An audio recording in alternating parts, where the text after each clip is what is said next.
Every AWKWARDCast episode up to last week. The new season. The new season is still on Max's channel, Exactly. but you can find all the playlists for AWKWARDCast on the new channel. This one, the new season, this one video in season 8 is actually here. Yes. And the VOD of what you're currently watching will also be on the new channel. What new channel you're wondering about? Hello and welcome to the AWKWARDcast, where ANY and Keyframe promote their new YouTube channel, which you're probably already on. Otherwise, how are you seeing this VOD? Or are you just watching the recording of the live stream on the old channel? Are you a little freak? Are you a freak who wanted to hear pre-show rambles? Oh, there was also a fun thing. So I set the live stream to unlisted after the live stream is over. Yes. To then edit the VOD, cut out the pre-show and post-show, put the opening and the end credits on it.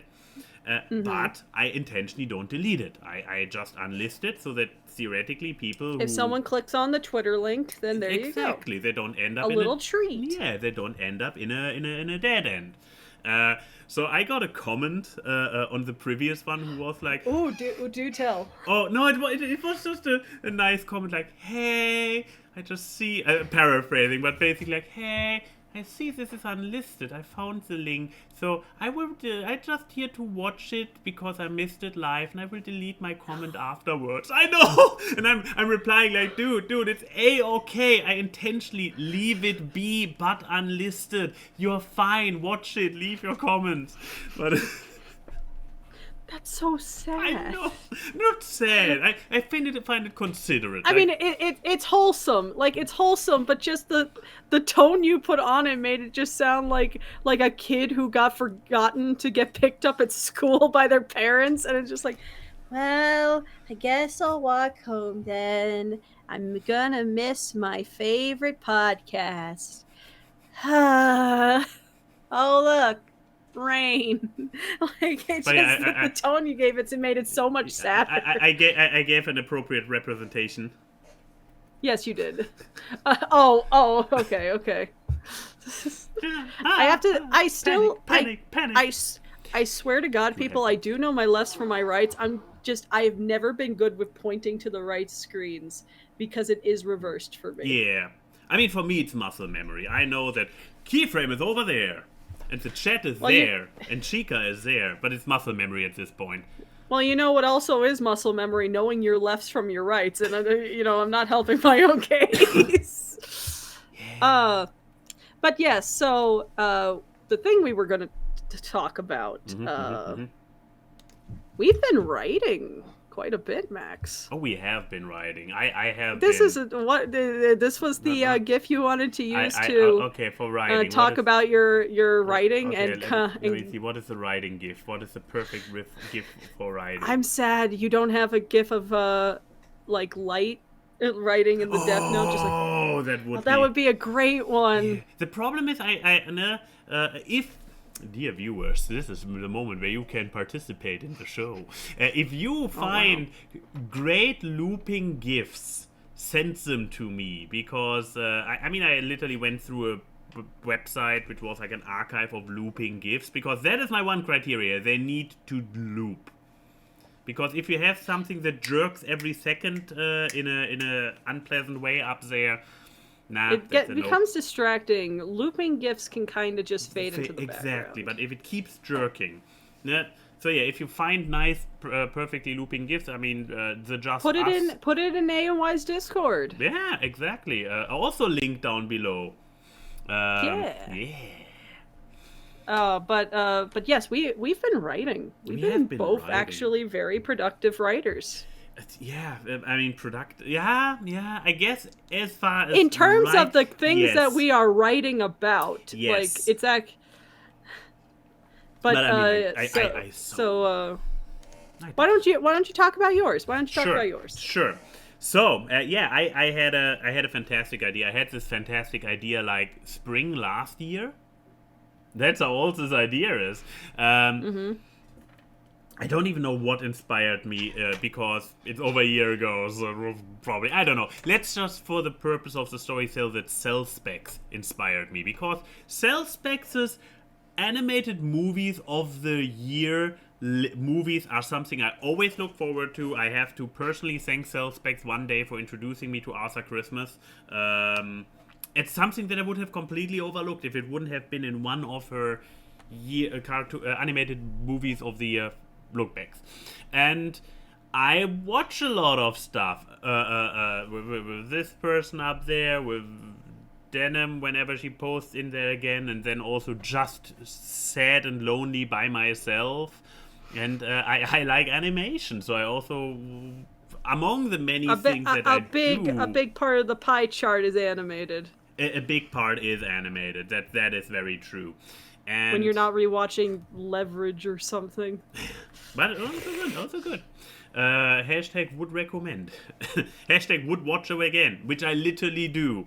So, no, but the point is, so I was like, hey, wouldn't it be fun to talk about animated stuff? So I actually started a Google Sheet where I track what I am watching. And I started this, I believe, in 2022? No, or in early 2023, I started it and was like, oh, what did I watch last year? And eventually, I was like, hey, I will totally turn this into a video. A few months later, it's getting late. I should maybe start working on my 2023 list. So I actually put you together... had this idea back in 2022, because I remember you messaging me being like, hey... Yeah, okay. well, like early 2023 or like end of 2022, you messaged me, be like, Chrissy. Okay, let me. Because that's how Max types. Definitely, it's similar to keyboard cat. 100% accurate representation. Like, Chrissy, yeah. What did we watch this year? That actually does unsarcastically sound like an actual representation. A&Y asking random questions out of nowhere. Well, it's because I also keep the document of what do we watch. That is true. Okay, let's see. So, it sadly doesn't say when I wait, shouldn't it say when I created it in... Okay. Oh yeah, okay. I actually started this document at the end, in November 2022. So it was actually at the end of the year where I had the idea, hey, I want to do a review of what I watched this year. And I put the fucking list together and everything. And then let me see. Then you didn't. Exactly. Okay, let me see. Okay, here's... Okay, I need to share this. This is just beautiful. This is just too beautiful to miss. I hope it's not cut off by the stuff. Of course it's cut off by the stuff. Let me try to solve this somehow. Okay, here. The history of this document started November 2023. Empty, obviously. So, starting to fill it with stuff. November, December, I'm still, like a day later, I'm still at it. In January, I'm like, I really should start doing something with it. Now is the time. September. Oh, and look, in September, the 2023 tab got added.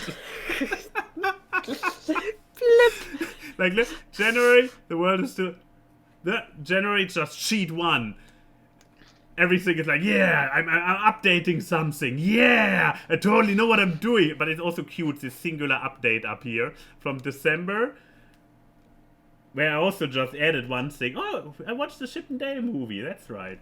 To January, like, yeah, let's change this to a yay now that I've finished it, or whatever I did there. I'm not even sure what did I do there. Inside job before. Was an in progress. Okay, so I changed an in progress. To a yay, obviously. Inside Job, great show. Fuck you, Netflix, for canceling. And then, yeah, 9 months later, that was one hell of a pregnancy, I tell you. Suddenly, the tab is called 2022, and then we have a 2023 tab.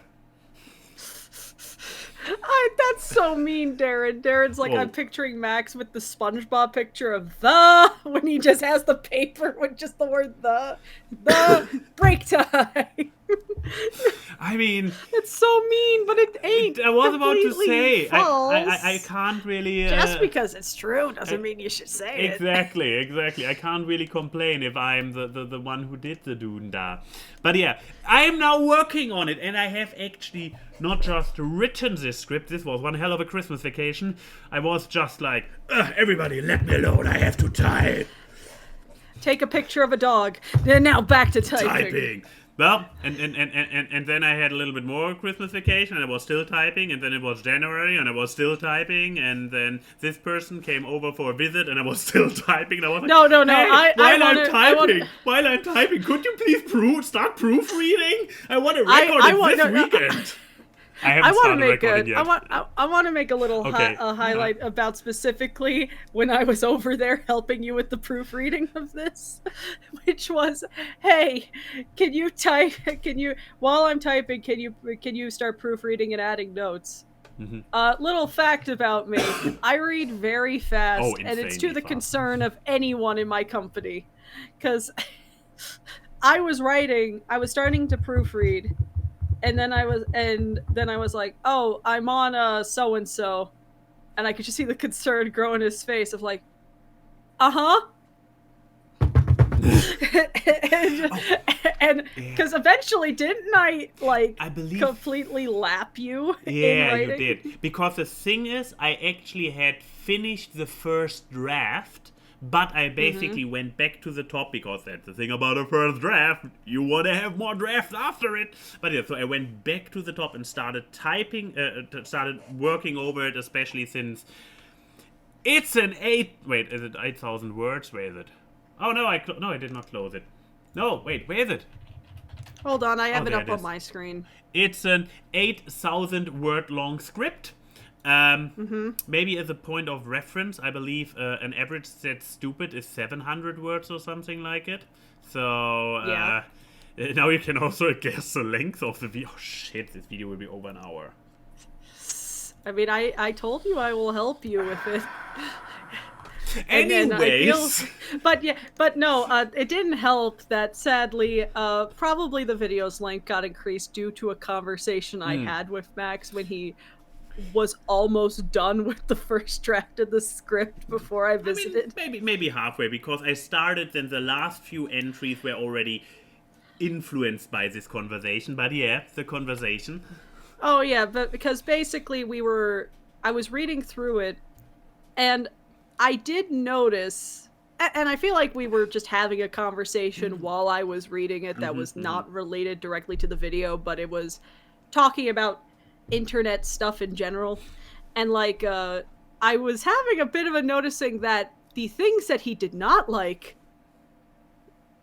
were a lot longer, saying literally a segment about Dragon Prince was this long, and Spider-Verse, the amazing movie of the year. Yeah. There's a problem with that. I mean, to paraphrase a long conversation, I was stating that I don't know how to really summarize the thing I was saying. Is I feel like it's it's a more balanced or better contribution to the world to learn how to articulate things that you like more than the natural ability to articulate things that you don't like. Exactly. That there is this issue specifically on the internet or in reviewing scenes or whatever, that there is this focus on the negative.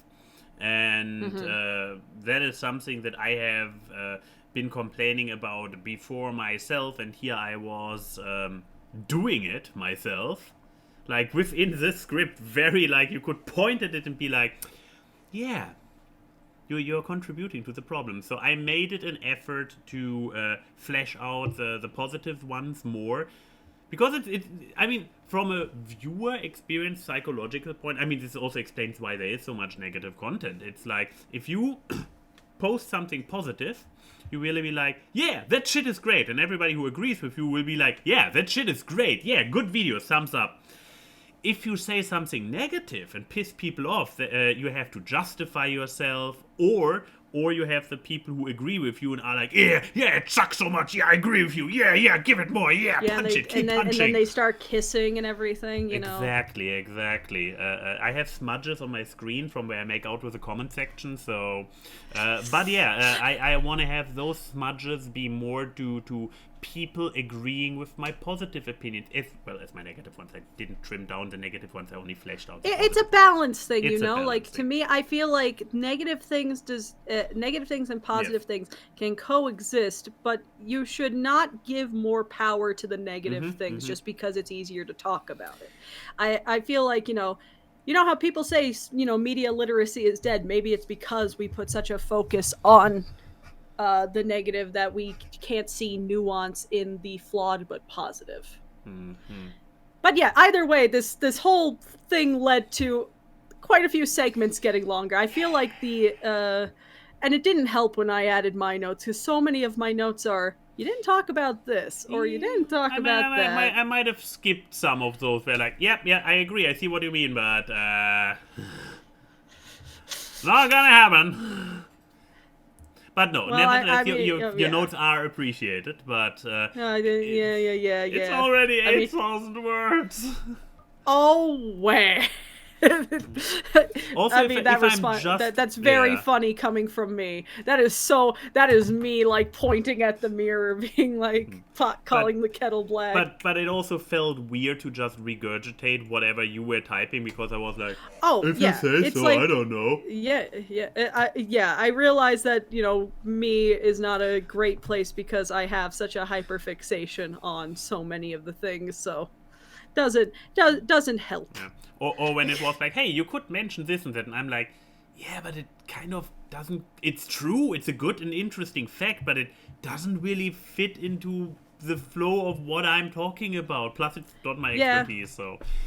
But yeah, so expect this video. The script is mostly done. It gets one more look-see over when it comes to like smaller polishing on the wording level. But technically, I can already start recording on the top, because this video is usually I record all of my videos in one session. Not this one. Not gonna happen. This one is gonna be separated. This will be recorded over months' time, and it will be out at the end of the year, just in time for me to curse it and never do anything like this again. But that was my writing project. I mean, the thing is that this leads very well into the thing I've been writing, because especially since I think there was like at least 3 points during the vacation while I was working on the thing and stating like the length of the thing growing, that you were like, are you sure you want to make that one whole video? Oh yeah. And here I am sitting typing at my own. Yeah, like. How many words is yours long? And yours is actually not done yet. Mine is. No, I still gotta do a few more years. I like the end of the 2020s I still have to do. Well, 2022 now, kind of thing. So my thing's not done yet. Currently. I'm still lacking writing on at least 7 years. Out of how many years? Let's see, the first Academy Award was 2001, and we're going into 2023. 22. So yes. A third. There's still a third that is. There's still a third not left. Not complete due to not even started. Yes. And so I'm at 4,124 words. Huh. You seem to still get better than. No, I still have 7 years. And keep in mind, the years I haven't written for yet are when there's 5 films per year. Which means I have to talk about 35 different films. I mean, to me, it still sounds like. I mean, maybe those years were more packed and you have more to say. But you are at 4,000, less than a third to go. So this would mean you end up at, like, even if we're generous, 6,000, which is still shorter than hold me. on. Also, you should maybe explain to the people what your script is about. I'm doing a count first. I haven't done 2002. I haven't done 2003. I have not finished 2006. I haven't done 2007. Mm-hmm. I have not finished 2009. 2009 is almost done. Mm-hmm. Mm-hmm. Mm-hmm. Okay. She Okay, will it's more probably than explain what the video is about in a moment. it's Give more. her time. It's more than 7. Actually we may be closer to like 11 that I haven't written. Okay, 11 out of that would be the half Yes, of it. now So let you would pessimistically. I'm thinking this thing potentially may go to doubling it. 10,000 words. 10,000? But yeah, to explain what it is. Exactly. So I am going to say the title of the video because the title is A+ title. Okay, on a scale of one word, like to the point, to Japanese light novel adaptation into anime. A Jenna Marbles video title while I cut soap while my dog watches in a turtleneck kind of title. Mm-hmm, mm-hmm. Or I recorded my dog being nasty for 24 hours. Best animated film category, but the Academy is all cosmics. That is the video. But yeah, basically the video is I go through every year of the best animated film category. So 2001 to, in theory, 2023. And I pick what would have been my personal winner. And the takes, they can get spicy. Sometimes I agree with the Academy. Sometimes I don't, and people either will be like, yeah, I see that, or what the fuck, why did you pick that? But I actually remember while you were writing, you were actually like, I end up agreeing with them a lot more often than I would have expected.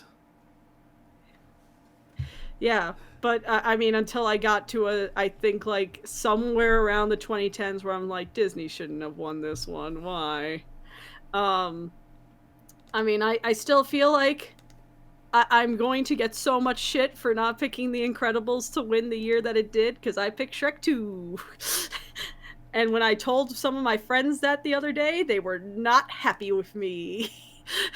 They were also very bad at my pick for 2008, if you know the nominees, of Wall-E, Bolt, and Kung Fu Panda.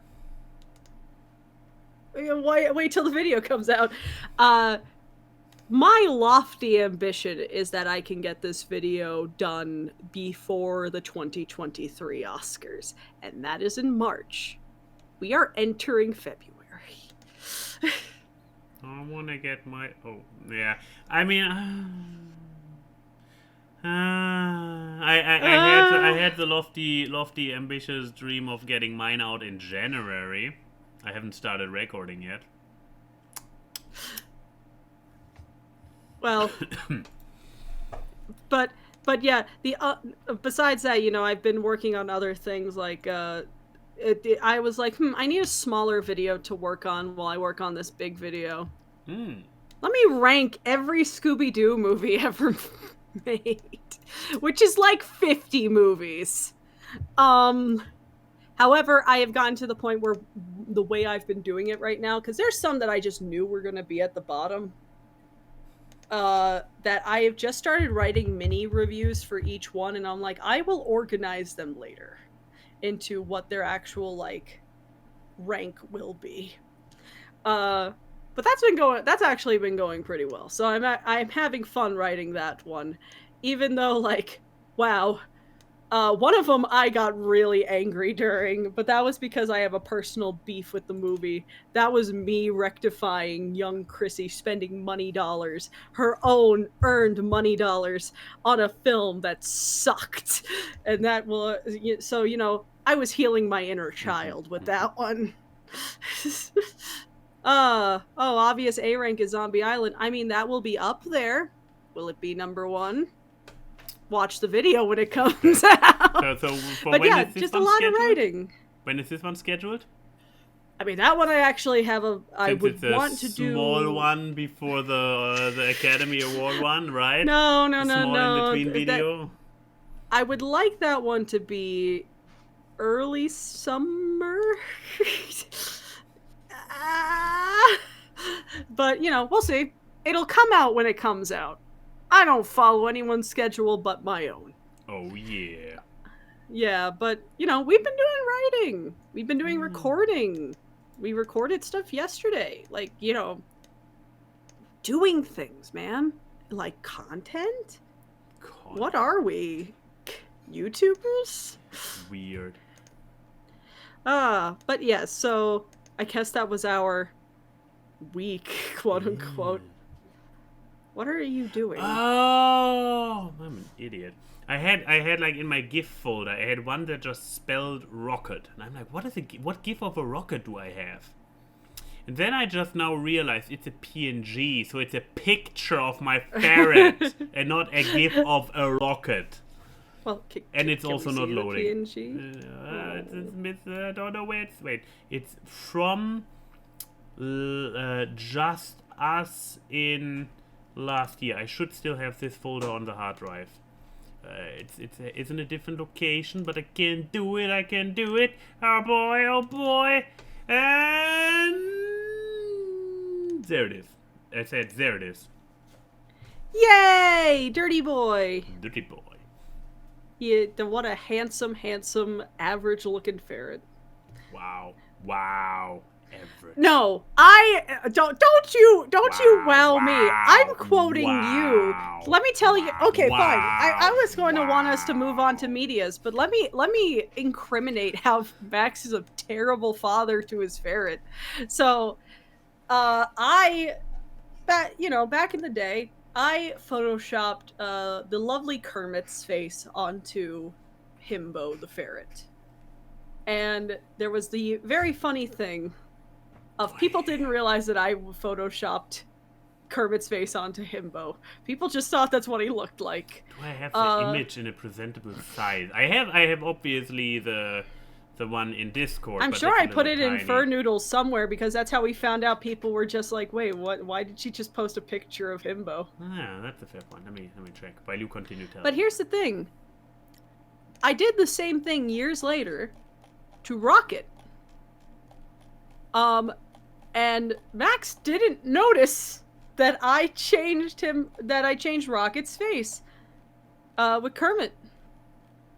And the response that we got later on was from Max was, look, Rocket's just such a generic looking ferret that I didn't notice.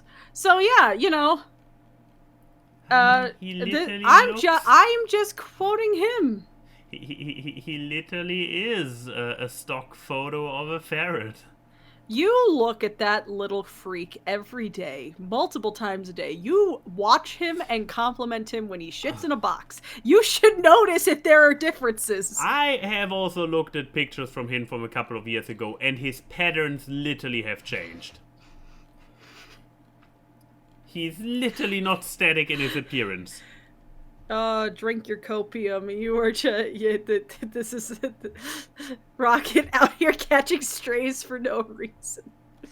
Hey, no, we're not bullying him. He bullies us. Oh, he is a bully. Let me just say, Rocket is a bully. He's a little petulant child. The observations that I had over the 10 days of me being over there was him being like, let me lick all the meat juice off and hide the meat in the dumbest places imaginable. Oh, yeah. Let's see, we have clear plastic bags, open giant tubes that you can look into. My favorite one being he picked up the meat, looked up at me, and walked behind Denham's computer chair and just plopped the meat behind the computer chair out in the open. And he only started really eating his meat was when it was cut up into little baby pieces. Mm-hmm. It's true. And it worked.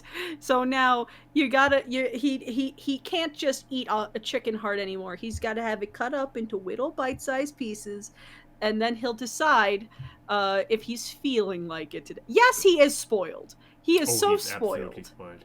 There are like 50 boxes around that house.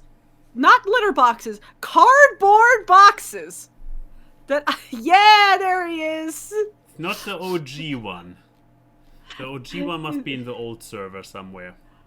But like yeah, there's like so many cardboard boxes around Max's house, and I constantly saw him bumping into these boxes, or kicking them, or tripping, anything in between. And I'm like, why don't you just throw out some of these boxes? It's like, no. What if the ferret wants? Yes. And I'm like, has he gone into any of them in the past a little bit? It was more himbo thing. Okay. Literally, there is a stack of HelloFresh boxes just in the corner, unused, and not usable because he can't climb into them. Yeah. Unless he wants to knock them all down. But some of them are still in use, and when those some are eventually at a point where they need to be thrown out, then there are some at the ready. Hold on, I gotta look up early warning signs for hoarding. For hoarding. Let's see. There is clutter blindness. Difficulty parting with redundant items. They are not redundant because They're multiple cardboard boxes. They are backups. The backups are not redundancies. Disorganization. Other compulsive they are behaviors. In a nice stack. Hoarded items have no value. They are literally cardboard boxes. The thing of value about them got taken out of the box. That is it. Go to any cat or ferret and ask them if boxes have no value. They will argue with you as soon as they learn human language. Trouble making decisions. I mean, that is just something that I have. That has nothing to do with hoarding. Parts of the home become unusable. Well, I mean, unusable is a strong word. I'm liking this episode. I think this is a great Just Us episode. I see. Anyway, so media, am I right?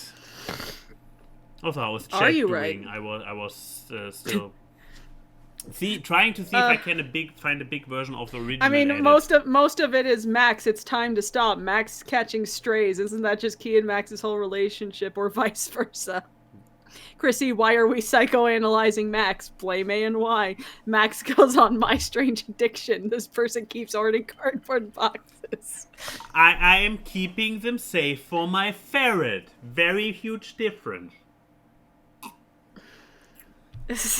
But yes, so have you watched anything new this week? I mean, kind of. I mean, it's another. We had the thing. Do we go insane on media, or do we try to limit ourselves? I mean, we had already a bunch of tangents there. We can see. Yeah, how we had much a bunch wanna of tangents. squeeze We don't need to go crazy. in. Okay, then Usually we go crazy on media because we don't have a lot to say as conversation beforehand. Well then, But, I have another one of my. A&Y is up to date and hip with the kids and does all the cool stuff that all the kids these days do. Okay. I'm just prepping. So, I recently really got into, drum roll. Let's see when the chat is catching on what it is. What did Grandpa finally discover? This game. Yes! This terrible, terrible game. Oh, it's amazingly bad. It has B-movie energy all over. So it's not even the good old Mass Effect trilogy that was critically acclaimed until the ending of it, the literal ending. No, what a motherfucking Andromeda. It's glorious. I had so many laugh out loud moments over the last couple of days, and they were rarely related to actual jokes in it. It's like so much unearned epicness they really try to create in moments. Then scenes where I'm actually trying not to look because of spoilers. Because I haven't gotten this far yet. I'm only on my second planet, more or I less. love that Wolfhead's like, Andromeda, are you 84 years old? No, but I'm from the year 84, so close enough. No, it's... Oh, hi, Yuri. Oh, no! No, Yuri, don't look. No.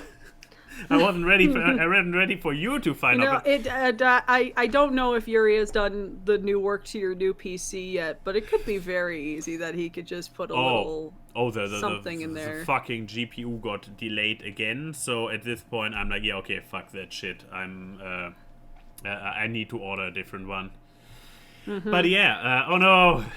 But here's the thing, I'm not ashamed. It's like watching Rocky Horror Picture Show. There's a lot of B-movie about it. Don't fucking equate Rocky Horror with Mass Animal House. Animal House. What about Animal House?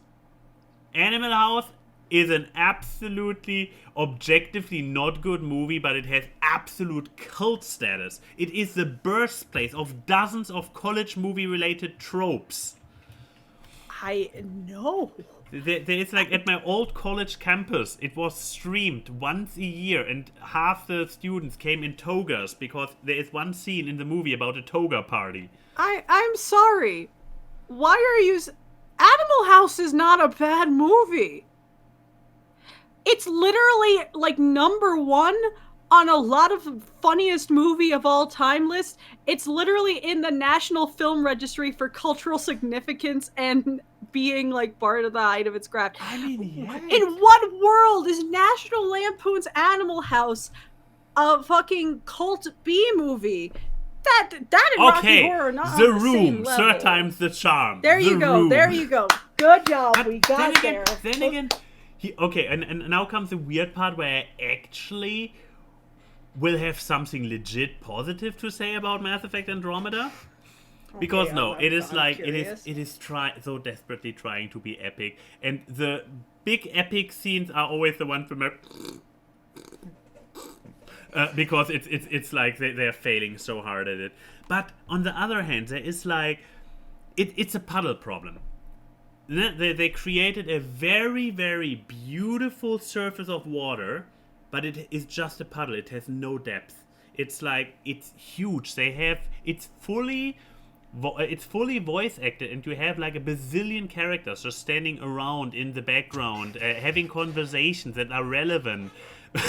Then you get to the main storyline, and it's like plot hole left, weird jump on the right, like from one moment of meeting a new species where they are like, oh, you come into the new species. You just hear like ruck, and you're like, we are coming in peace, which is already such a shitty line.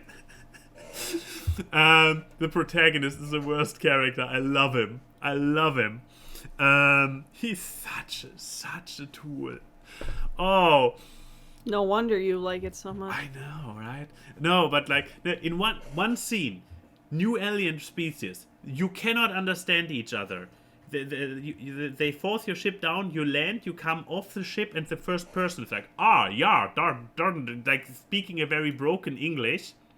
The next scene, which is literally happening within minutes, canonically in story. Within minutes, they all speak fluent English.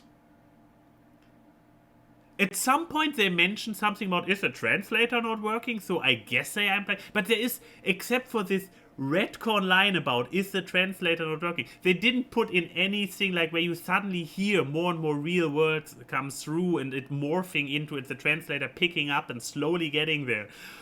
And then also Glory seeing like, oh, they are so emotional, even in their, not just in their words, but also in their body gesture. Has anybody of you ever seen gameplay footage from a BioWare game? They're literally just standing in one pose and blah, blah, blah, blah, blah. It's glorious. It's like, I mean, I cannot not being like, hey, if you have an appreciation for trashy stuff where there are also nice elements in it, it has content, alright? But if you're in for something trashy and it's on sale, you could do worse. Let me put it like this. You could do worse. I'm having a good time. I'm having legitimately a good time with a not good game. I'm glad you're having a good time. I'm making that clear. I'm glad you're having a good time, Maxie. As someone who bought the game at retail price when it came out, though. Oh, okay. Yeah, okay. Coming out, I mean, we all heard, I assume we all, if you haven't heard them, if you are too young and weren't there back in the trenches of when came this game out, it was an epically Internet Hall of Fame botched launch. I mean, Diablo 3 probably beats it, but because it was literally not playable. But Mass Effect Andromeda was almost not playable because of bugginess. It's pretty epic. And my character, there's a bar in the game. There's a bar, since we are still talking about it. There's a bar in the game, and you come in there, and whenever you come there, the bartender gives you a new drink, because he's apparently a chemist who ended up a bartender. It's weird. This is one of the weird moments where you're like, okay, somebody in the studio had an idea, but they didn't know where to take it. So he takes it. He takes his glass. Okay, the conversation is over, and then the next time you come there again, hey, do you want to have a jumping hop, sir? Sure. And then once again, eventually I returned there, because I always hope that there's some new dialogue or something. I have a quest for that dude, an ongoing quest. And then he come in. Do you want this new drink? Sure. And I was like, okay, this was maybe a bug. I went there again. New drink. Again, no glass loading in. He's just like, and it's not a see-through glass. It's a massive glass. So it's more like, this is how it normally looks. And then he goes like, so the bugs are still there. It's not like the bugs are gone. Do you want to know? Yes. So your personal history with it. Please do tell. So the thing was with with Andromeda was it came out like March of 2017. Okay. So I actually wasn't home for when I got the game because I pre-ordered it. Oh no. I was in Germany for the entire month of March during 2017. So that I pre-ordered the collector's edition of it. Oh, no. 'Cause I really like Mass Effect. Ooh. And I had the money to do this. And so I pre-ordered the collector's edition.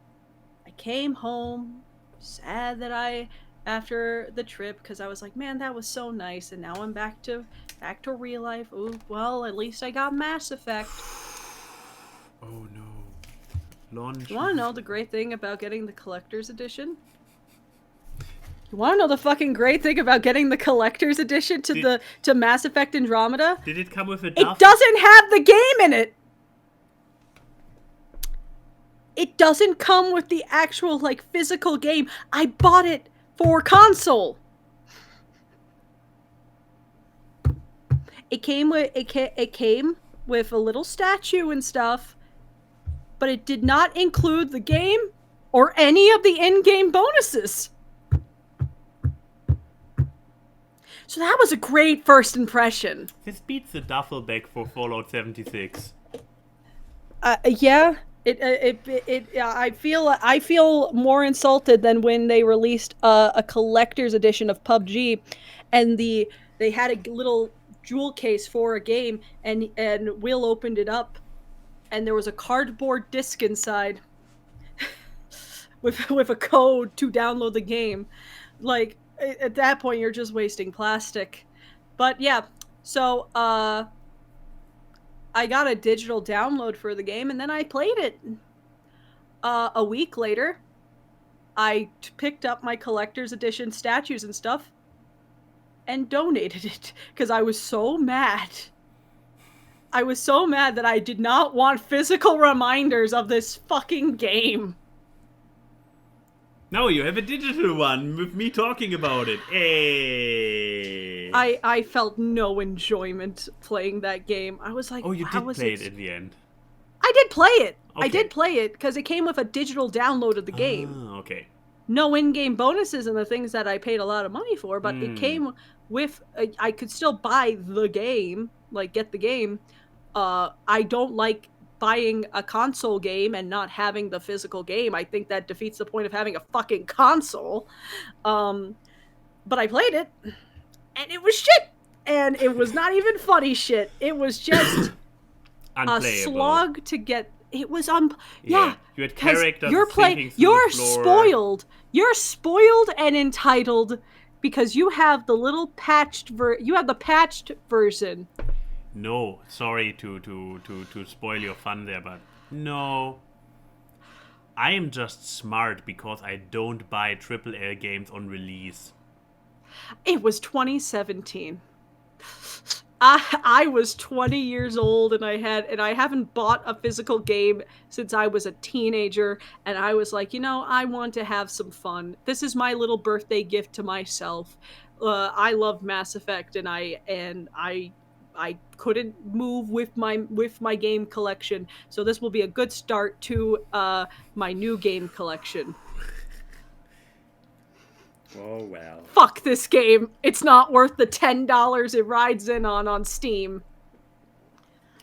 Anyways, what is your medium? So let's talk about death. Excellent. That's one to bring the mood back up. I mean, No. So I have found a new series that I've been really enjoying from Mythical Kitchen, and it's called Blank Eats Their Last Meal, and it's basically a podcast, but not really, just like this show, where they get different guests and they cook them their preferred last meals. So this is what said guest would want to be their last meals on Earth. And during that, they just they just interview them and talk about, like, stuff in their life and things that they enjoy and their careers and everything while enjoying food. And I really like this concept, and the interviews are very interesting. And, I am someone who has a very high stock in the social aspect of food. I mean, I love food. I love eating, like the, yum yum. But I feel like the social aspect of food and that being like some kind of unifier for a conversation and stuff, it's why I like to go out to eat. I like being in a setting where there is food and then there can be conversation around, with the food being like the unifying, like, action aspect of eating. And the act of, like, cooking someone food or paying for a meal, it is a very much part of just my language of care and the way that I feel comfortable around people. So this show is made for me. Also, the food looks so fucking good, and I just see things and I'm like, oh, I really want to try it. So and it's also very interesting to see, like, the variety of what people would have as their last meal. Because, like, Uncle Roger here has a lot of Malaysian food. Like, this is just food he grew up with when he lived in Malaysia. And then you have something like Gordon Ramsay, where, of course, you see stuff like beef Wellington, but he also, apparently, one of Gordon Ramsay's favorite food is a double-double from In-N-Out. Like, or Jake Johnson is like, oh, I want, like a Chicago dog and all this kind of stuff, but also sushi and stuff. It's just really interesting, and the stuff they talk about is really fun. I love all the different, because there's no, like, real structured topics. It's just what organically came from the conversation that they have starting points with. So yeah, I really recommend this if you want something good in the background while you're working or doing stuff. It really it's so chill. It just felt so good to listen to while I was doing stuff. And you don't need to, like, watch the thing, but I mean, you get to look at nice food while you do it. Oh, they got Tom Hanks. Yep, they've gotten YouTube personalities, celebrities, so on and so forth. So I really recommend it. I think it's a nice nice new long form background And I program. mean, with And each 30 to 40 minutes, not even too long. Oh, never mind. What is this? What's going on here? oh, that's a marathon episode, so that has multiple Oh, episodes in it. okay. Never mind then. Yeah, so but yeah, each episode ranks from like just under 30 minutes to just over 40 minutes. So it's not like the most insane investment of time. But I mean, also, just watch Mythical Kitchen. Mythical Kitchen is my favorite food channel on YouTube. So, because they are just the right amount of unhinged that it keeps my attention.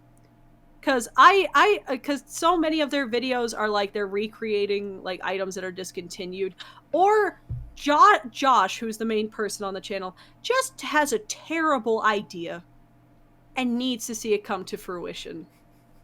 Like, like how can we like do something this way, or hey, this food should not taste this way, but we're gonna.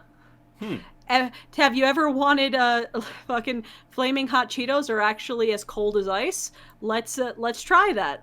So I like the manic levels. What's cooking without a little bit of mania?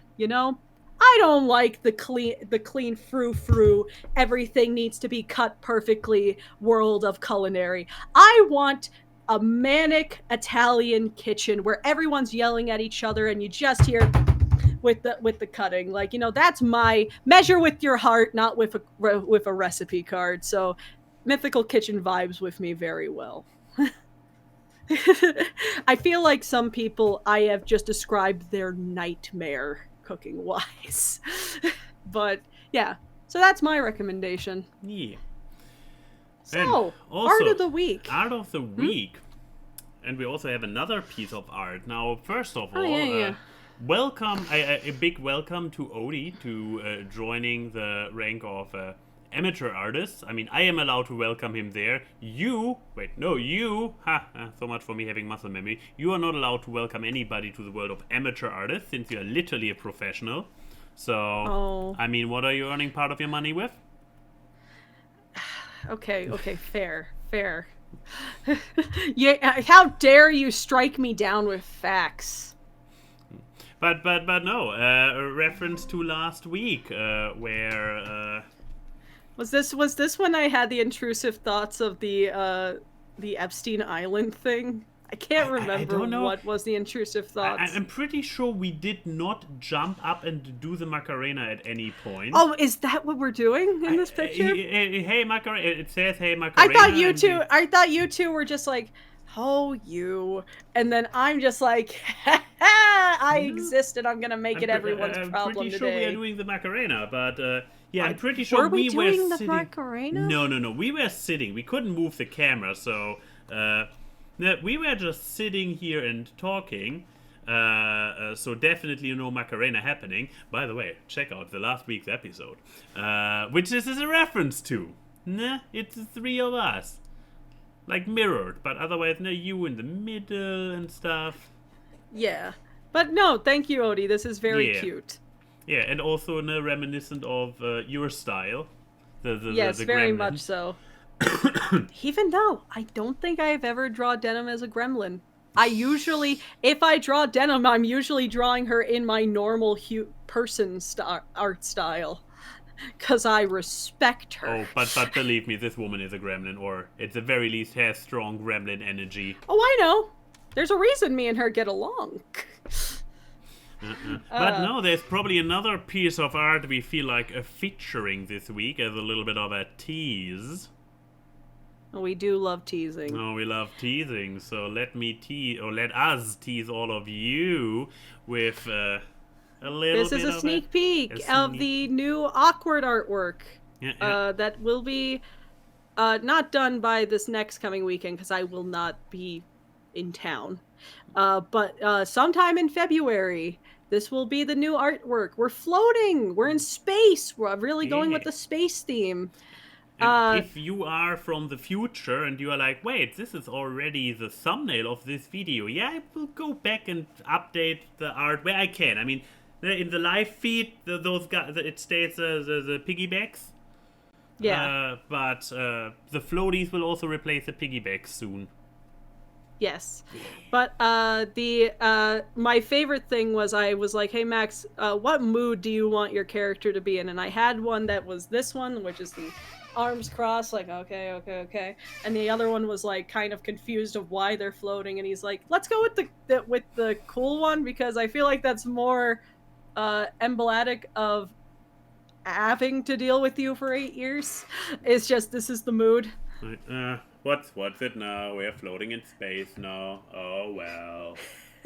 I mean, my C'est la expression is vie. very me flavored. So, but yeah,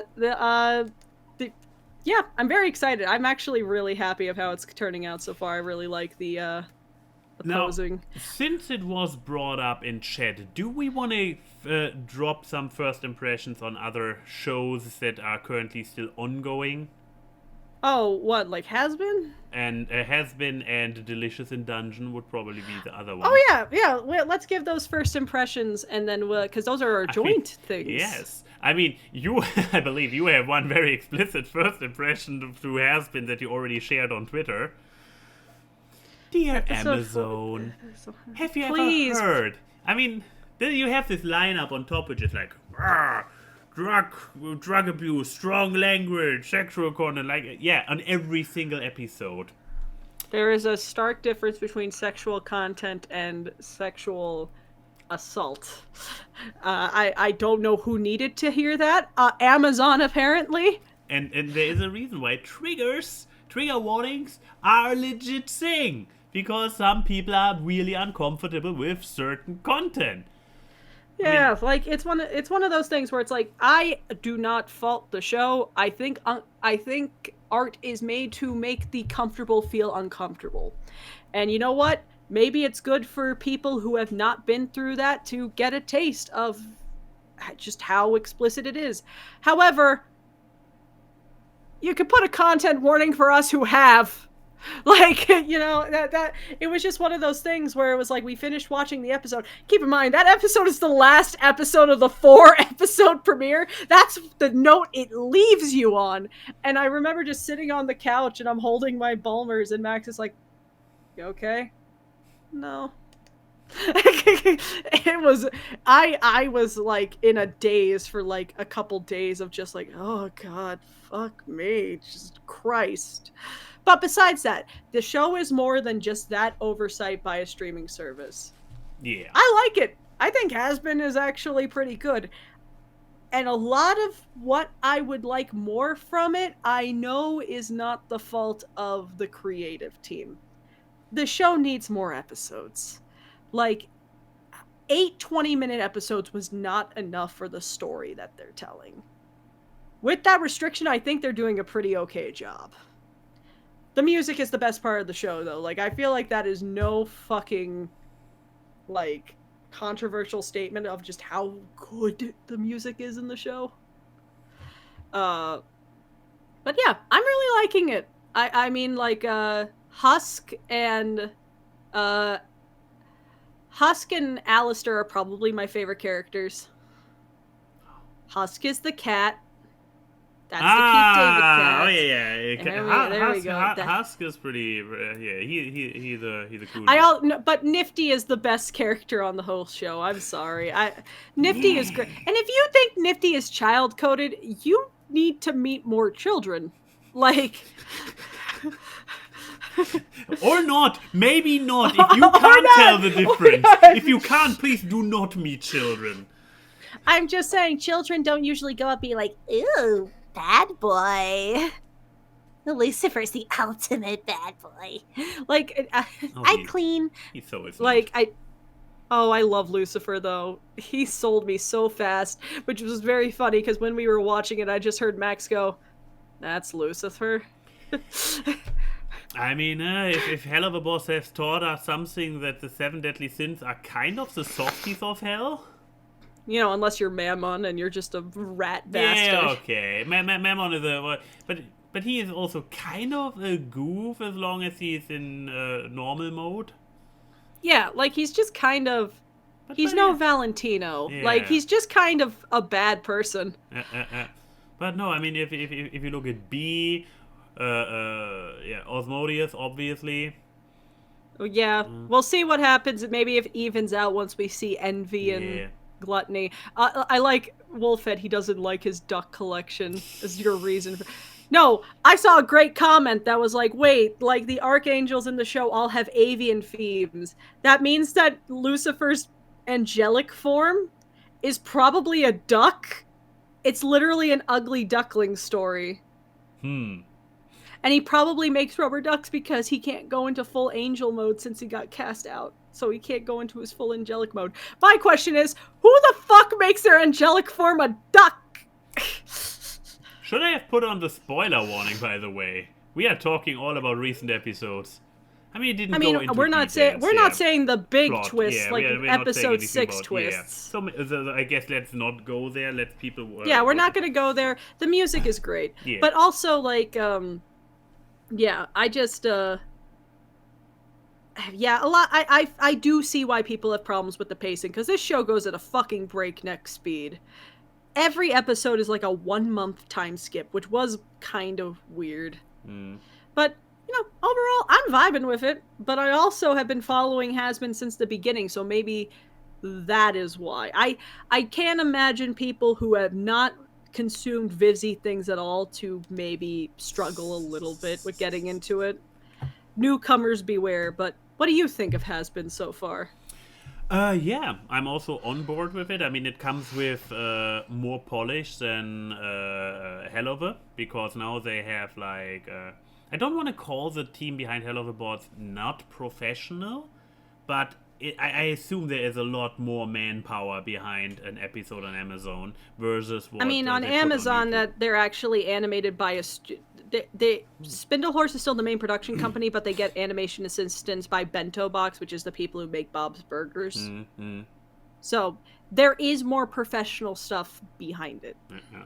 I mean, again, Helloverboards, I would not call it amateur at this level, because they have produced how many episodes by now? No, they are not amateur, but indie. I guess that's the way to distinguish it. There you go. There we go. While Helloverboards is still indie, still professional, but indie production, did do the jump to mainstream. Oh, thank you. You can't say that it's Indie not versus mainstream. Anyways, it literally got advertised that it's the biggest global premiere of any animated thing on Amazon. Yeah, so no. Mainstream is a good word. Mainstream is a good word. No, but it comes with a certain level of polish that a mainstream show can have with Amazon money behind it, that indie production on YouTube simply can't. I'm here for the story so far and the characters, but it's also like probably, as you mentioned before, the things where I'm a little bit more not as engaged is probably corporate meddling. Due to corporate meddling, this thing with the weird speed, stuff like that. So, but no, I enjoyed as much as you can enjoy. Enjoying, I would say, the first 6 episodes, and I'm here for the remaining 2 of whatever they label this grouping of episodes. Batch. Yeah. But it's probably this not should have been a show that had a 1 episode a week release. Yes, this is like I don't see the mindset with this type of thing, because like 4-2-2. I don't. Also, What is this it's release not schedule? like they made a. It's not like the opening thing was like a 4-part episode.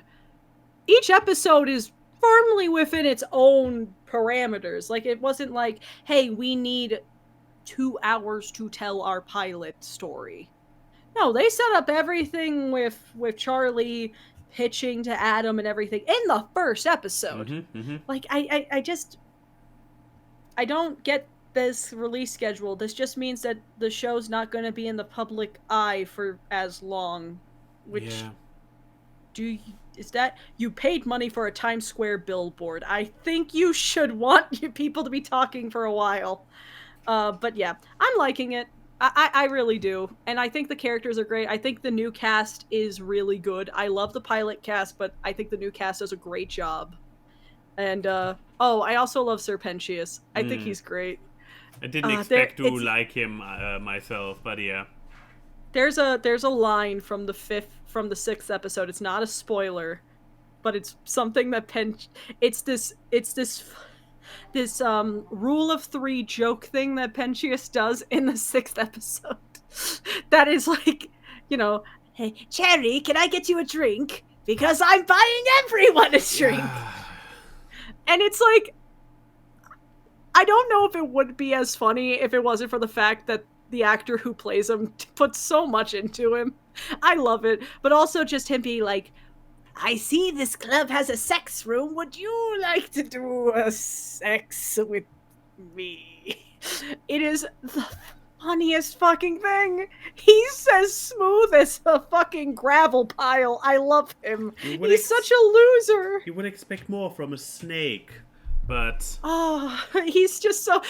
Someone made one of those, like, pictures where you have like a image of the character in black and white, and then there's a quote, and it's Sir Pentious, and it's just his, would you like to do a sex with me, Sir Pentious, as like an inspirational quote, and it's like, oh, that's beautiful. I love him. But yeah, watch Has-Been. Watch the 4th episode with caution. Yeah. I mean, also be an adult before watching Has-Been. Yes, this is not a show for children. You know, in case you haven't gotten the memo in the year 2024 yet, cartoons are not exclusively for children. Hashtag never has been. Somebody do the moon theme, meme. Also,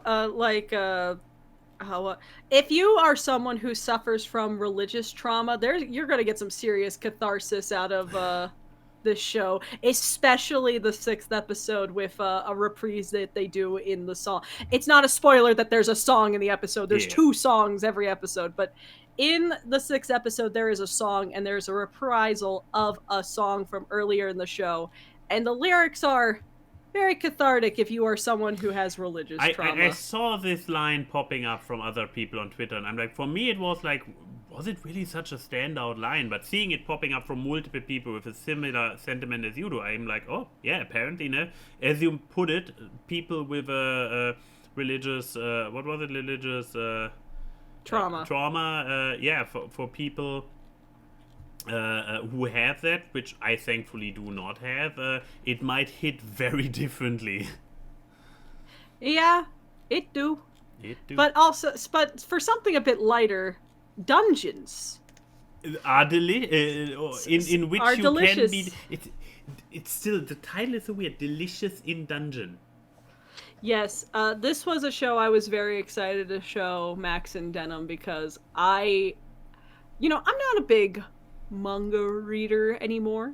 Like I think I literally had a moment during my visit where we were like, what do we want to watch? And every suggestion was anime, and I was like, do you guys watch anything that's not anime?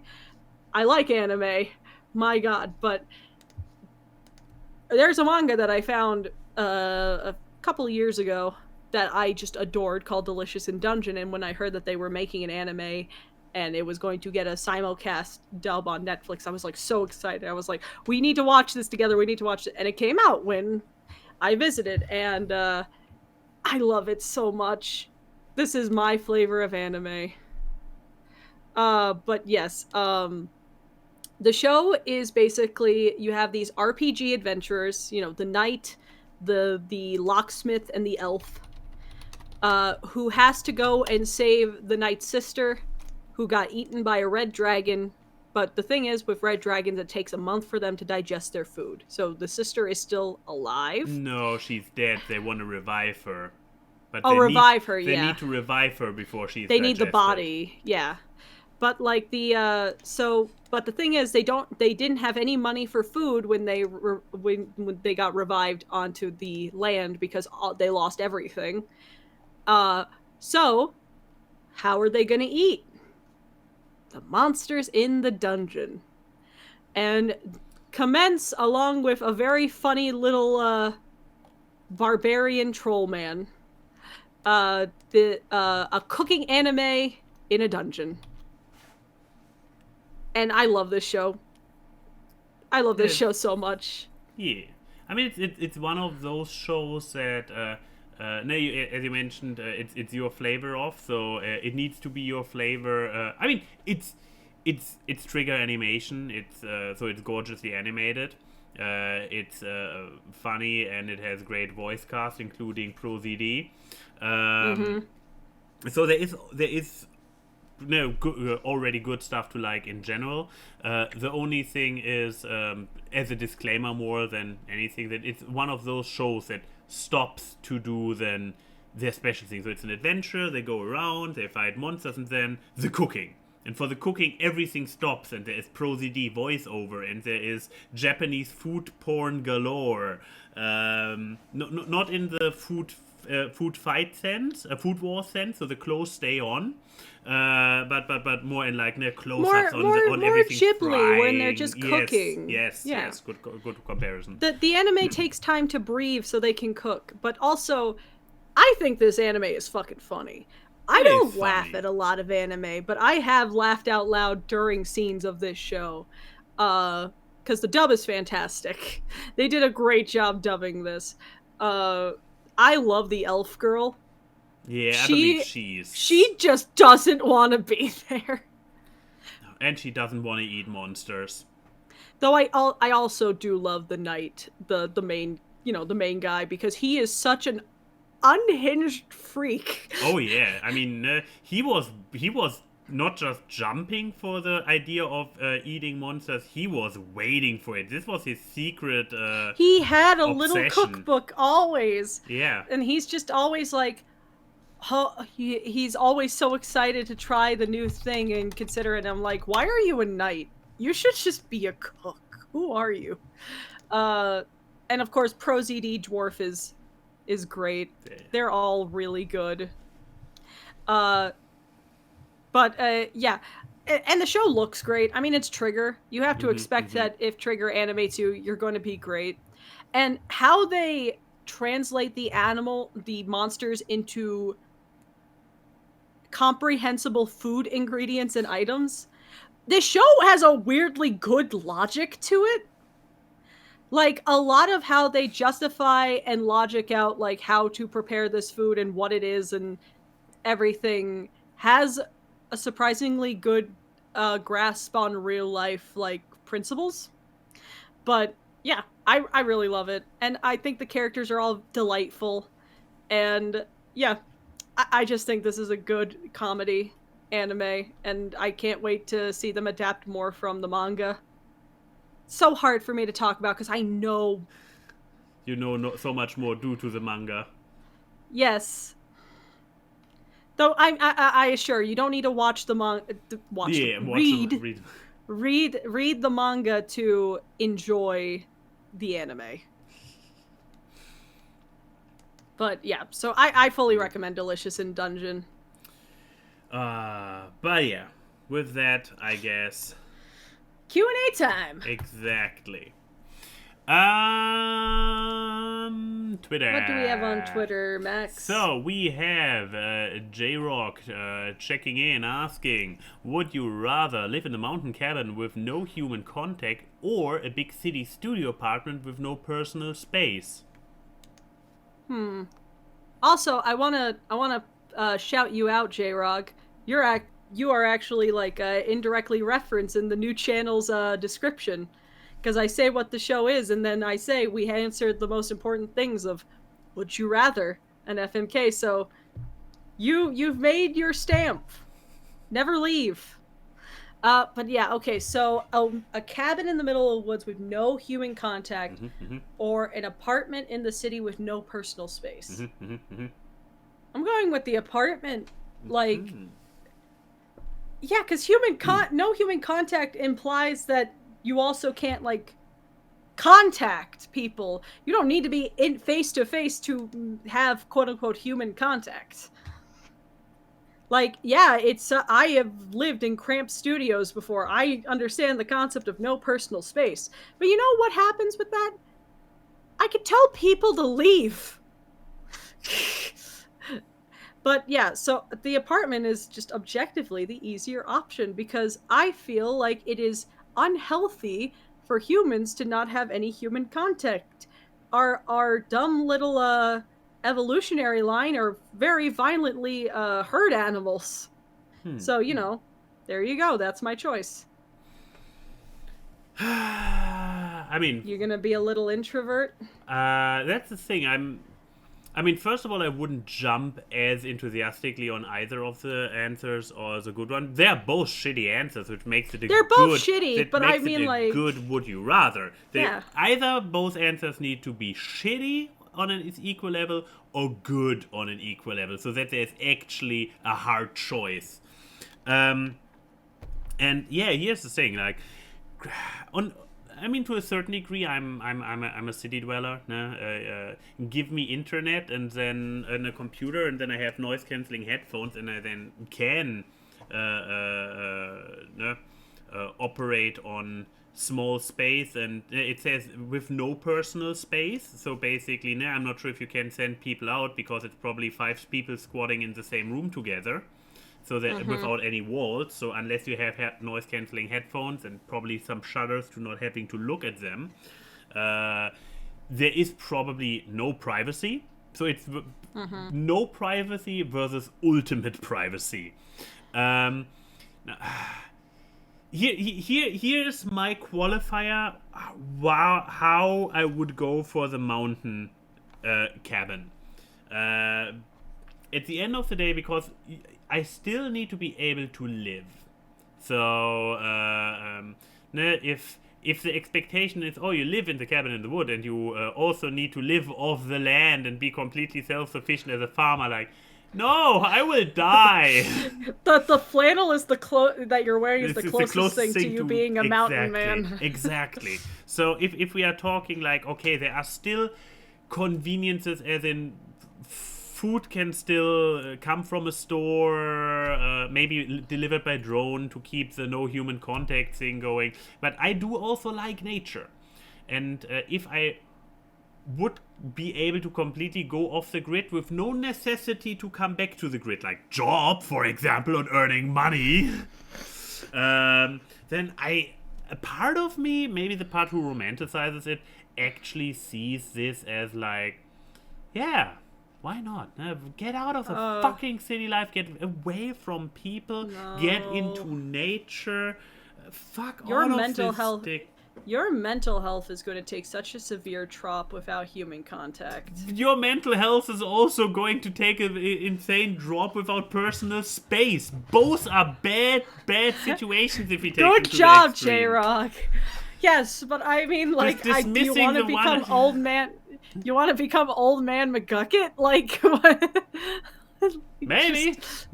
He seems happy. He seems happy. Look at any big city neurotics. No! He's not happy. He's in a prison of his own mind. That's a different thing. He fried his brain too often. Anyways, next question. Agree to disagree. Obviously. So, we have a new Would You Rather. From Factual Facade. Would you rather work for IMP and have Hitman-related misadventures with Moxie and Millie, but every time y'all go on a mission, there is a 1 out of 6 chance they'll be making out and fondling each other the entire time, leaving you to do 100% of the work? Or be a resident of the Has-Been Hotel and have a one-night stand with Angel Dust, but there is a 1 out of 3 chance you contract a fun mystery STD. Jesus! The factual facade here made an effort to put little glitter emojis around mystery STD. Jesus, just talking about now what makes a good Would You Rather. They both... But here's a weird thing. Both of them are potentially good ones and potentially bad ones. This is like he booked the full package. Like, Yeah, this one is Jesus. This is an S tier. Would you rather in terms of shittiness? Why But you go also- first? I went first with the last but also one. niceness. I mean, on the one hand, like the hotel There is could be benefit. exactly exactly. Hanging out in the hotel. I mean, we assume that we are already dead and in hell. Yeah. But to work We're with a resident. Imp, but yeah, to work with Imp, we basically need to be hell natives. We can't be. Yeah, sinners. one of them would. Yes, one of them either in the IMP one we are a hellborn. Probably, In the has-been one, we are okay, a sinner. Let's keep it easy. We are ourselves dead in hell anyways. There is some kind of loophole. We can work with him. We can obviously not go to the outer rings for the killings, but we can actually join them on killings in the human world. All this works somehow. Magic. Yeah, sure. So we sure. are still ourselves. We are still dead. We are in hell, and we are now to Imp, to has-been. Potentially having to take care of all the work while Molly and Moxie, Millie and Moxie, Millie and Moxie, Eminem, Molly and Mixie, Molly and Mixie, and Mixie, while Molly and Mixie getting their. Here's the thing: I'm not sure if this setup is actually even canonically possible, because even when they are just starting to fondle each other and making out, they are still professionals who can still kill the enemies at the same time. See the episodes. I mean, I have the. I'm gonna just point to the camping episode as the where they counterpoint to that. I assume that this is what probably inspired this scenario. Okay, so and you're left with having to do everything yourself, versus, Yes. which is like, if you're already out there on a shooting action adventure, this doesn't actually. It's like, it's a 1 in 6 chance that you have to actually do the work. It's not a 1 in 6 chance that you die. So it's not instant death. It's like, oh well, guess I have to. Are you this saying job that by the myself. mystery STD is instant death? I don't think that's Probably not, because they don't die from that. Yeah. But here's the thing. I guess going from the bad side of things. I mean, there's no doubt that Angel probably could turn me to the gay, but I mean. He's He quick has enough. 6 like, arms. And he's fluffy enough to count as furry. Oh no, the chat is already telling me to stop.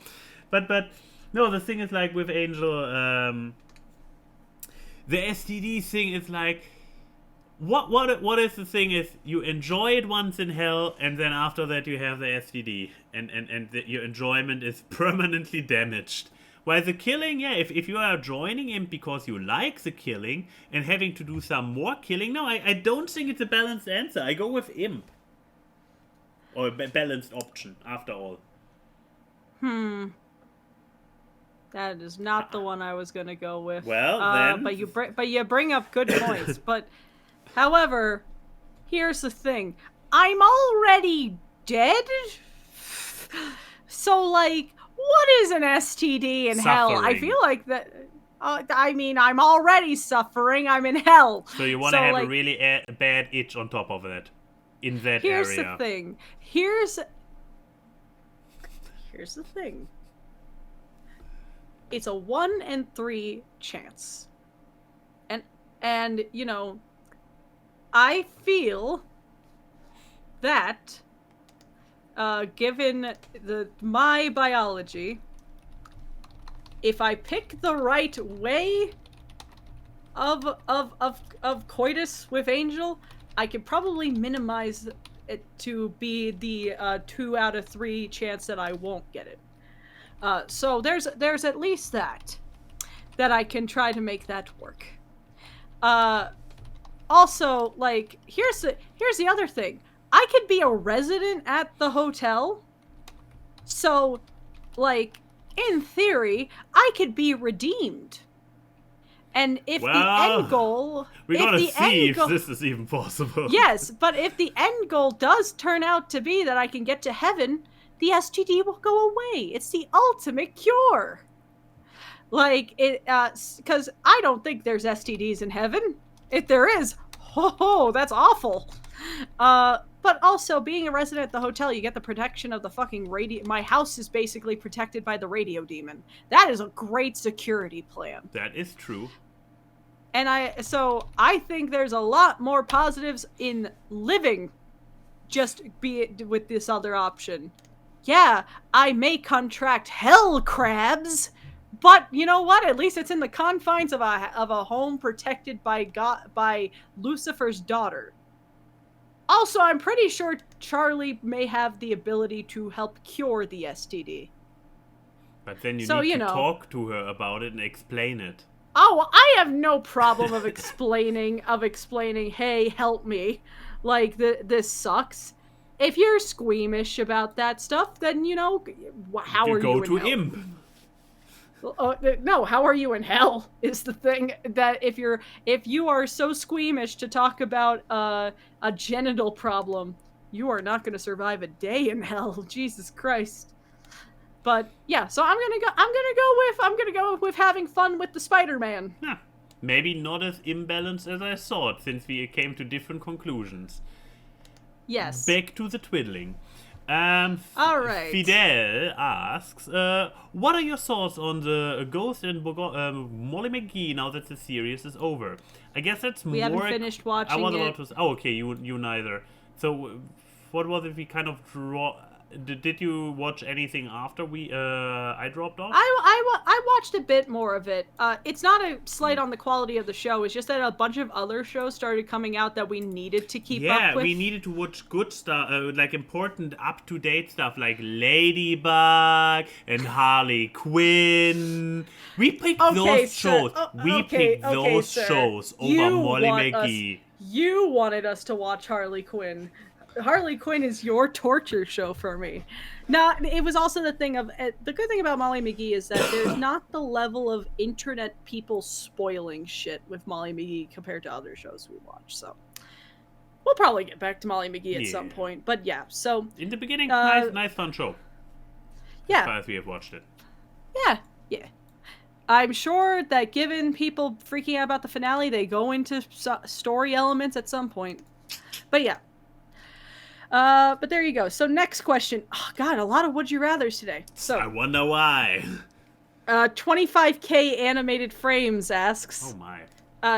Ask Awkward. You have been kidnapped and forced to play devil's advocate. Who would you rather defend? A, the guy who paid 50K for a 3-minute fan animation of has-been character seducing him. I have no idea what this could be referring to. Or B, the girl who claimed to do 20,000 frames of The Boy and the Heron while never having set foot outside of Colombia. It's been less than a month and I'm already tired. Well, I went first with the last one, so I guess this is yours. Yeah, look, I'm not defending the person. I'm not defending the person who was like, hey, Miyazaki personally thanked me for all the work I did on his movie. All 25,000 frames that I drew myself. Source, trust me, bro. No. I'm gonna defend the guy. Look, yeah. He paid $50,000 for his self-insert softcore porn. But you know what? At least he's paying animators a good rate. Like, because I don't imagine that was made by, like, a full team. I can imagine that this is, like, 1 or 2 people who made fucking bank. So, you know what? I have to respect the game. Game respects game. And also, guys, don't look me in the eye and tell me that if you had the opportunity and the financial freedom to do so, that you wouldn't get a well-animated thing in your spank bank of one of your animated Don't fucking lie to me. Like, people commission porn of their favorite characters all the fucking time on the internet. We should not be clutching our pearls at this level. We have all been online. Grow up. So yeah, I'm picking the 50K. I mean, yeah, me too. This man is a hero. Of course. I wish I had the balls to throw my entire livelihood out of the window for some not even hardcore, but for the softcore self-insert fantasy shit. Yes. Yes, just some This man is some the easy hero and Skinamax. deserves Like, protection. come on. But Like, the other one is like taking away fame from animators who deserve it. Fuck her. Yeah, like, come on. If you could, you would. I'm. And you know what? You know what? I will also say, that man is a hero because look, some of the fucking memes that people have made of his character running away from different other things is a great meme format. And you know what? I can always respect new jokes on my timeline. It makes the world a little bit funnier. So thank you. You made the world a little bit funnier when we are in a very unfunny time. So, you know, I salute you. Not for other things about you, but for this specific thing. At ease. But there you go. Do we have anything else on Twitter? One more where I already don't have an opinion. Let's see if you have any. Okay. Waddles ask, what are your thoughts of the new SpongeBob SquarePants movie Saving Bikini Bottom got leaked? I My guess opinion is leaked I bad. have not. Yeah. My opinion is I haven't watched it, and I'm actively trying to not interact with anything that shares a leaked movie because that is so dangerous for the industry and people who have worked on the movie. Because what can happen is that shit could cause the movie to get canceled, and because the people who work on it are under NDA until the movie comes out. Like, a lot of it, that's just the case with a lot of animators. Anyone outside of production, they can't use that stuff on their demo reels or resumes. So don't leak shit. Because I know that the consumer age wants to have their instant gratification of things, but there are people. These things are made by people. They're made by people like you and me. So practice some humanity. You know, unplug yourself. You're not a fucking Vox. You're not just a mindless zombie getting stuff put into your eyes so you have to have something immediately. Just fucking wait. There's my opinion. Yeah. There you go. And I didn't read it completely first, so I didn't see that it's primarily about what are your thoughts on a leak. And yeah. Leaking's bad. I'm also not a big fan of leaked content for similar reasons at the end of the day. Like, it's coming from from a trying to seeing the bigger picture thing. If you do if you go after leaked stuff, if you consume leaked stuff that that therefore is not giving the money back to the people who produced it, the people will not have the money to produce another thing. So if you like it, you should support it. If you don't support it, it will eventually go poof. In this, and your entertainment cannot survive if you take the money out of it. Simple as that. Exactly. Yeah. Bye. There you go. Anyways, so there's no FMK. No one put up an FMK. Yeah, of course for not. us. It's just us. We asked people in the past to not post FMKs Oh yeah, for just I forgot. us. Yes. I forgot. I'm sorry, but I do have an argument that we can have. Well, you already answered this question on Twitter, but I guess we could say this publicly. From Paradox of Principle. ANY already answered this question on Twitter, but it's fair to ask Key as well as chat. Do you count listening to an audiobook read by someone else as having read it yourself? I, for one, do not consider it reading because you didn't read the thing yourself. And there is a fine-tuned definition to reading that shouldn't include auditory listening as such. Well, we know your opinion. I mean, do we? Paradox. Oh, yeah, Paradox's opinion, yeah. I mean... But what is your opinion? What is your opinion? I'm not even sure what I said on Twitter, but now in a less restricted context of right here, right now.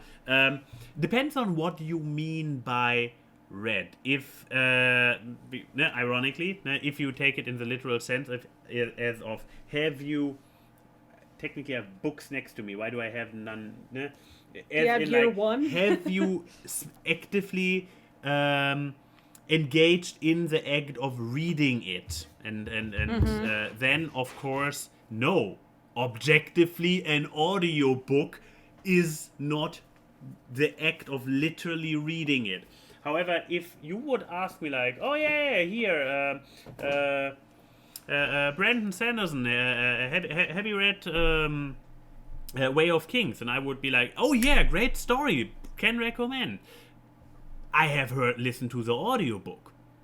But if the context, if read in the context of the conversation is more like, are you familiar with not an adaptation as in a movie where stuff gets cut out, but with basically his written word, with because the I mean audiobooks are just one for one reading exactly to you, so. exactly. So if it's this context, then I would say an audiobook can substitute reading it yourself. But of course, if you are specifically asking about the act of reading, then no, it's not. You have literally not read it. You listen to somebody else read it to you. Yeah, I'm with you there, because like if you're talking about the pure literal definition of eye, that your ocular orbs inside of your head sees the words and that is what causes the little doki doki in your brain to register it as reading, no. However, if it is simply like you are consuming literary works, then yes, it's reading. Because reading implies that you are consuming something of a literary fashion. So the broad definition, yes. The specific verbiage, no. So you got a very middle-of-the-road answer from us. But there you go. So the other question that Paradox asks was, friends are such a commodity to have and to also be cherished. But one should always have a confident and determined rival that helps you push past your limits and achieve greater things. What's your favorite rivalry from any form of media, and why? Greatest Can we count enemies to lovers? Because I realize that a lot that I think of kind of go into lovers. I mean, the rivalry can continue even when you are lovers and when you are... No, that's true. So it's like, it's specifically rivals, not enemies that he's asking for, right? Yeah. Yeah. Favorite rivalry. Yeah. I mean, there's also basically every 5-man band with a leader and a lancer has a rivalry in it. Mm-hmm. So there's plenty to pick on from. Niles and Cece from The Nanny. I love those two. Oh, they had. They are really good. They are really good. They had something. Okay, now I need to quickly come up with one. So, rivalry. Come on. They are definitely a good question. I'm just as always the worst person to ask. I just because I'm looking at this and being reminded of My Hero Academia, Bakugo and Kachan is an interesting one, especially when it gets fleshed out a little bit. I mean, for the longest time, it's just on a low simmer, and it doesn't go anywhere. Like it starts strong, then we have the simmer, but then. There are those peaks in between, and if we cut out all the other development and just focus on only that, there's some good stuff going on there in this rivalry. Yeah, that's really good. But there you go. There's some answers. Okay, we have one more question, and then we are off to the sunset. Oh my! From Deaf Alchemist, gun to your head. Oh no. Pull out the most obscure piece of media you have seen that you doubt anybody else has seen. Hope your guys' January went well. Well, it's not going great. Someone pulled a gun to my head. So, here's a thing. I watch a lot of obscure shit. Oh yeah, that's the thing, yeah. So for you, it's a question of picking. For me, it's a question of remembering. I mean, you have that Treasure Island show that's just so good that people probably I actually was watched. thinking of it when you read the question. But The Treasure Island show got mentioned. A cold chill went down your spine. Obscure media. Okay, we don't need to like it. It's just something that we Yes, it's think just an obscure nobody media else that you have has seen. consumed. Oh, I have one actually. Okay. Go I ahead. have one that I needed to introduce to 2 circles of anime watchers, and they have never heard of it. Okay. Armitage 3. And There's people who don't know about that? I guess so. I mean, let's see. Chat, you know Armitage 3? Let's see. Do we have an image that can be shown without? That should be fine. That's a fine image. Ignore the fact that she's basically running around half naked. But yeah, Armitage 3, anime from, I believe, the 90s or something. Familiar with it, yes or no? Chat.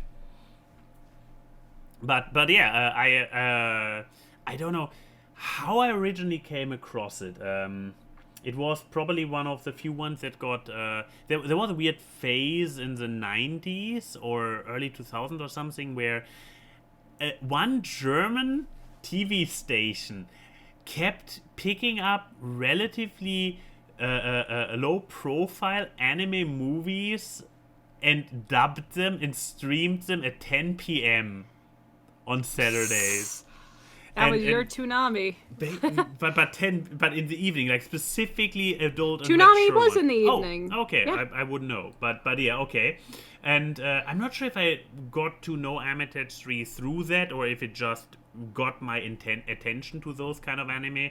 And at some point, I owned the DVD. I had it. No, I had it on VHS. I definitely recorded it from TV. I had No, I owned the way that VHS.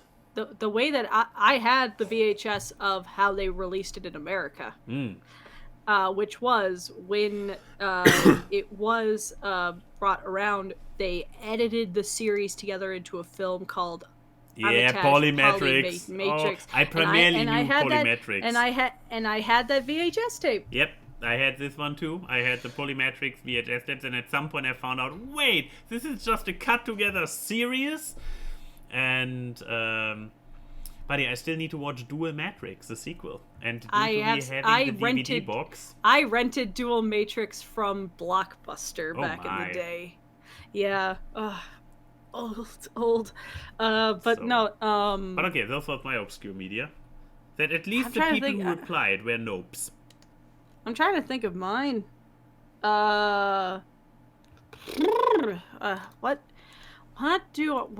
What is an obscure thing from Chrissy Land? Ah, God. I have a good one. So I watched a lot of Adult Swim growing up and into my teenage years.